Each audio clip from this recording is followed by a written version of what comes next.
We're in the KINK Green Room, brought to you by Lazy Boy, and I wasn't kidding that time, with Matt Wertz. Say hi to Matt. How's it going? It's definitely brought to you by Lazy Boy. Isn't this nice and comfy? The nicest green room I've ever been in, I think. See? Yeah. Nice plug Lazy for Lazy Boy. Yeah, come on. Way to go. Give me a couch. They should underwrite your next tour. I would love that. We could bring out couches on the stage and just kind of, everybody in the audience would be frustrated because we're really comfortable and they have to stand up. And we won't leave. Right.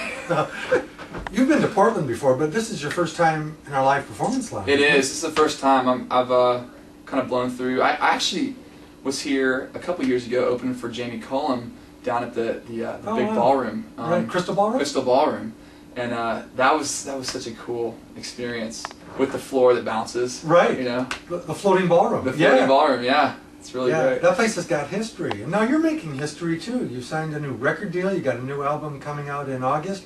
Is it hard or easy performing those same songs over and over and over again? You know, somebody asked me that last night, and honestly, I'm thankful. I love to play these songs, and so it's just kind of it's every time I do it, I'm like transported back to when I wrote them. Now, if I were playing songs that I didn't care about or that were just kind of like manufactured songs, it'd probably be a lot more difficult. But you know, my heart and soul are in these songs, and so it's, you know, it's easy.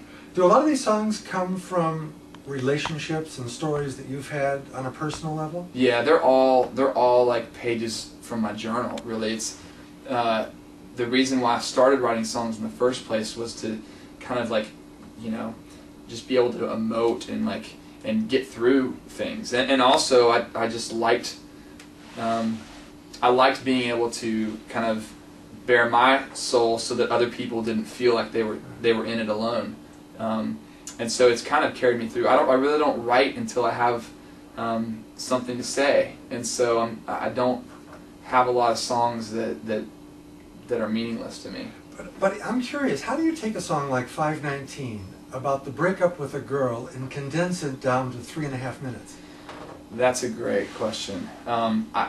You know, I don't know. I think that there's probably some kind of innate thing in me that I'm a fan of the pop song, and so everything kind of, you know, filters through. Like when I'm writing a song, everything kind of filters through that lens, and you know, that particular song I wrote with a friend, and so you kind of have an editor right there to help kind of navigate that process and zero in. You have to kind of like narrow the scape a little bit, because you can't. I mean, it would be you know, it'd be like a 14-minute long like thing that's like taking you through all these like different, you know, weird bridges and everything. That that just kind of, you have to narrow the scape a little bit, I think. And who had the biggest impact on you when you were growing up? Musically? Yeah. You know, I would say that more than like any particular artist, it was, I think it was just a vocal that was that I believed, and I mean, I have very distinct memories of Michael Jackson and like getting Thriller on vinyl, and like dancing around my living room and like the record skipping and be like, we gotta fix this, you know, like how can I dance to Thriller and not have it skip, you know, when I'm feeling it. But there was always my dad's, you know, big oldies guy, so we're always listening to oldies, and so it's, you know, and then when I got old enough to kind of discover music on my own, it was like the era of like kind of REM, Toad the Wet Sprocket, kind of this college alternative thing, the Counting Crows, but I would say the consistent theme has always been, I'd say, a good song and a vocal that I believe. How about stylistically, the way you play the guitar? Who influenced that? You know, I think that was probably came from some of like the folk guys, like, you know,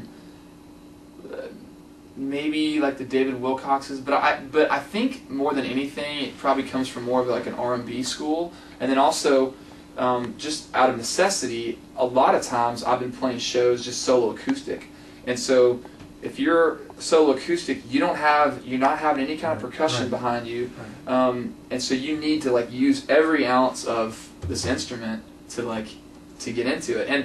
And I'm a very like emotive singer and performer too. So like I just, you know, this becomes kind of like a part of me when I'm singing, you know. Sure. So I end up taking it out on the guitar as I go. So the guitar becomes percussion of sorts. It does, and it just kind of keeps the groove going, and you know, that's kind of it's kind of part of my MO, I guess. Would you mind giving us a demonstration? Yeah, sure. I mean, like it's like 519.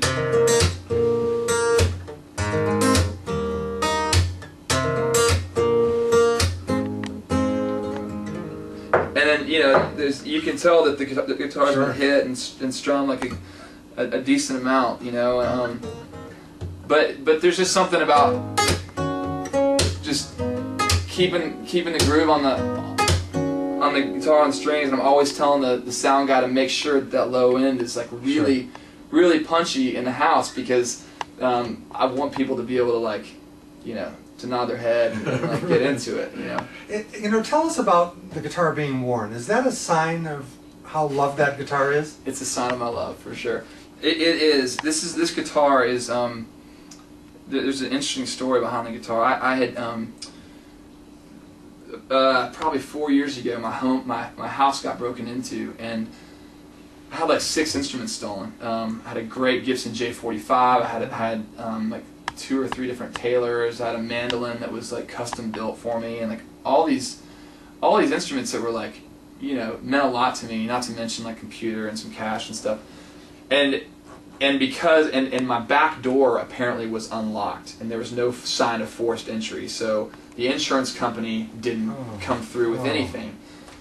So this was the one guitar that I bought to replace all the instruments that I lost. Yeah. Oh, wow. And since then, I have this instrument and I have one other, and I just kind of like kept it really simple. But this guitar is the one that really, if you put all those instruments together, like, it still doesn't touch this guitar. I mean, this is just an awesome. It's made by Collings down in Austin, Texas. They hand build really great guitars that are in, like, this one's very similar to like a Martin style guitar. But Martin makes so many of them now that they're not able to produce them to the quality and specs that they used to. So. And you still making Nashville your home? Still making Nashville home. It's a great place, really centrally located, obviously. So touring is just a breeze. It's not easy to get up here, but that just makes it more special when I get to come up and do the Northwest. So. You got a great attitude. Tell us about your new album coming out in August. Yeah, new album coming out in August. It's called Under Summer Sun.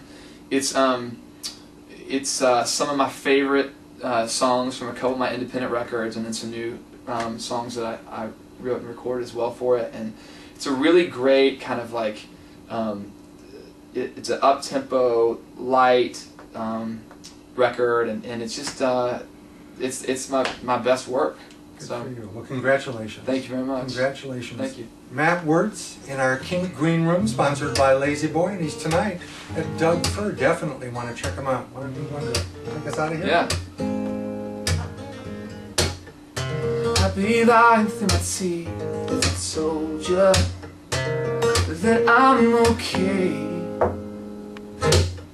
When July came, I thought I had it all together, till you said I need some space. Truth be told, it's so hard to wait with one eye on the clock and one on the phone.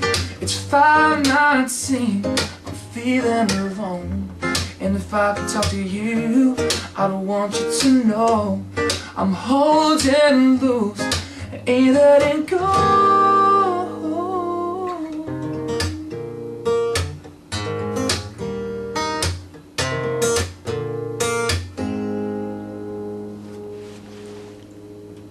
Awesome. Great. Nice job. Thanks, man. Nice job. Thank you, Les. Appreciate it, man. Thank you.